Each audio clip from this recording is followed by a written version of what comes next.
Hey guys, what's going on? And welcome to another video. We are back once again, and as you can see, today's video we are going to be talking about my 370Z. I'm currently in the parking lot of an old college that I used to go to. I've shot here a few times before. Sorry for the plane above. The wind speed is not that bad, so I decided to go out and film today, but I didn't account for planes flying around. But basically, I wanted to show you guys really what I've done to the 370Z since you last saw it. And to be honest, I've done quite a handful of things. So I'm going to flip the camera around here and I'm going to show you exactly what I did.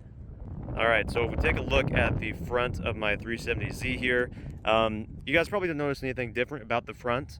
But if we go to the side, you might notice that my side marker lights are actually different.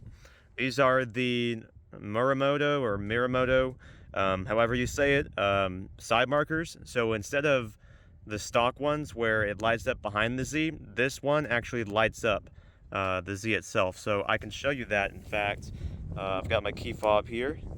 So we take the key fob and we do unlock. See, the Z itself lights up.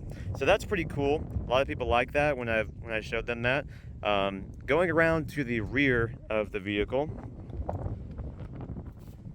you guys may not notice much different unless you have a really good eye, but the difference is actually the fog light right down there. So factory on the 370Zs, you have a dummy light right here that's just red and it's a reflector. It doesn't even do anything. So what I did was, there's 3 different versions to this light, and this is the one that I liked with the smoked center and the red ring around it.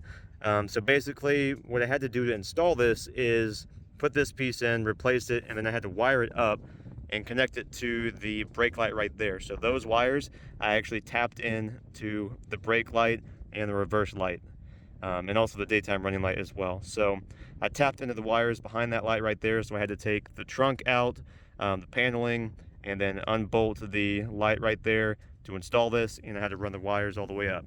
But basically, this light, the red ring, when you have your lights on, it will light up, and then when you hit your brakes, it'll be even brighter. And then in the center right there, that is the reverse. So I might show you guys in a video later if you'd like to see it. But I have a few short clips that I shot, but I don't really feel like they're good enough to put on YouTube, so I will go and re-record something for you guys if you want to see that. But let's go ahead and take a look at the engine bay. I actually did something in the engine bay. So we're going to pop the hood here. I actually did a few things actually. So the most recent mod that I've done is actually hood struts. So you can pop the hood here and it goes up like that. So the hood struts are right here. I didn't have to use this hood prep right here. I'm not going to keep it open very long because it is windy, and I'm afraid of it damaging the car, because that's what happened to my last vehicle. But we're going to make this very quick here. So hood struts right there. I had to do a little bit of a modification around that area. And then we have Z1 cold air intakes, which they're long tube. They go all the way from the throttle body all the way into the front bumper. So it's getting windy, so I'm going to close this now. So that is what I did under the hood. I'm trying to think of what else I did here recently. So I had that, the hood struts. There's something else I believe, but I just don't remember off the top of my head. But overall, this car, it looks really nice, you know, factory. But I mean, I needed to do something different, you know, to make it a little bit faster. So that does remind me, in fact, of what that other thing was. I actually had this car retuned. So after I had the intakes installed, after I installed them myself, actually, I had the car retuned through Z1 Motorsports. And when they retuned it, there was quite a lot of benefit that they did to it. So basically, they increased the throttle response is pretty much instant right now. So the second you hit the gas, it's pretty close to instant that it actually starts doing something. So it took me like a day or two to get used to that. But other than that, they increased the exhaust burble by 10%. So it does burble a lot more now, or a little more, I would say, actually, to be truthful. But it does burble a little bit more. And overall, it pulls really, really hard now, like with the cold air intakes and the adjusted timing that they did, because the tuner said that I was running a little bit too rich in the higher RPMs of fuel. So he adjusted some things to correct that. And now, I mean, this car feels like not stock at all. Like, it does not feel the same at all. It pulls really hard, like even in fourth gear on like the highway.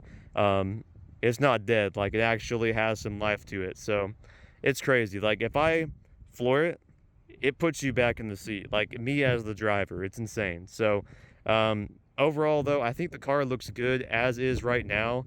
I'm not really that much into exterior mods, so I'm not really planning on doing anything with the wing or anything crazy, headlight, tail light. That's expensive. I don't really want to do that because I don't really feel like I need to. Overall, I think the car looks really nice, and I'm mostly modifying this car for performance. So eventually I want to get a supercharger or turbocharger installed on this vehicle, but that costs a lot of money, which I do not have right now. So obviously this is the way it's going to look. But another mod that you guys already know about, but if this is your first time seeing my content, you may not be aware of it, is actually the Z1 aluminum undershroud.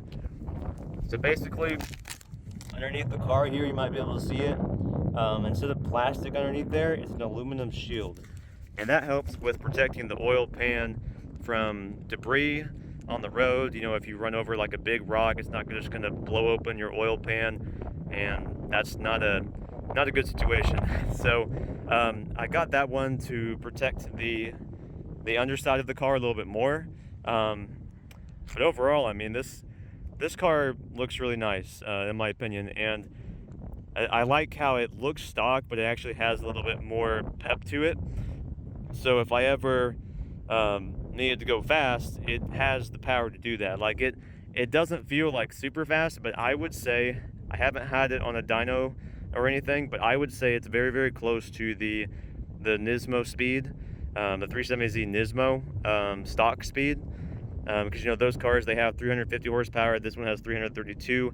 But because I have an axle back exhaust from Nameless Performance, the 5-inch mufflers back there, and I pair it with the tune and cold air intakes, I believe I'm making about the same horsepower or very close to it. So it pulls a lot harder now.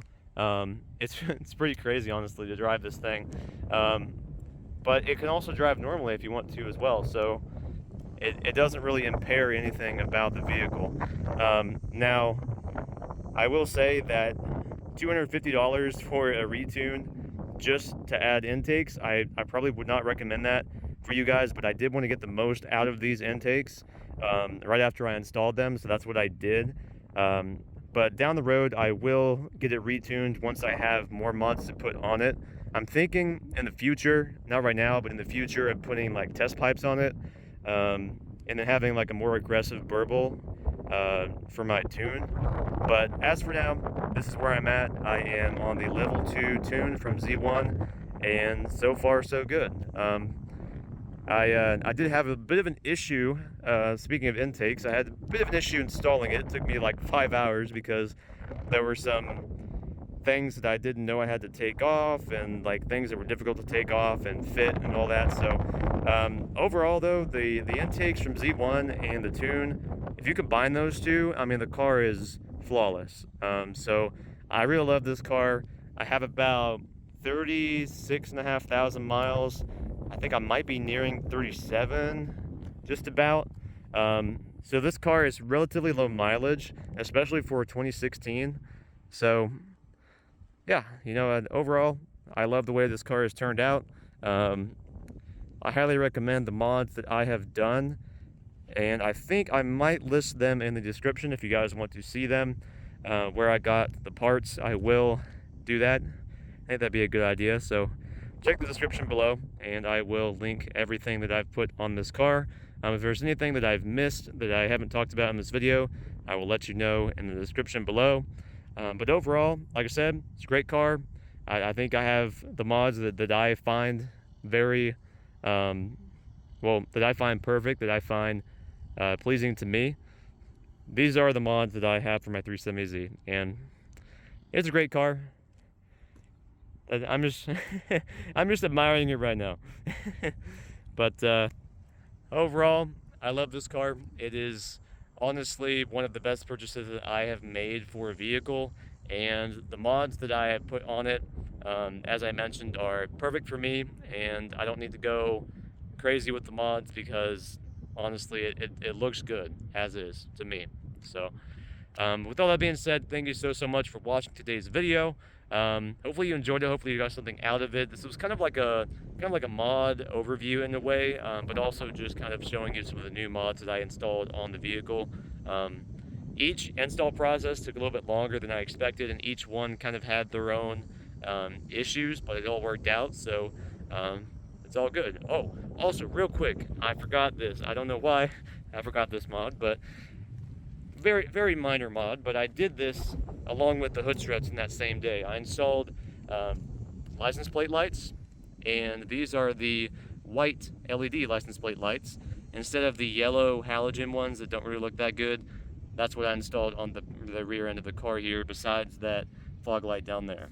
So that is what I have done recently to the car. I'm just rambling at this point, so I'm going to end the video here, but with all that being said, I'll catch you in the next one. Thanks for watching.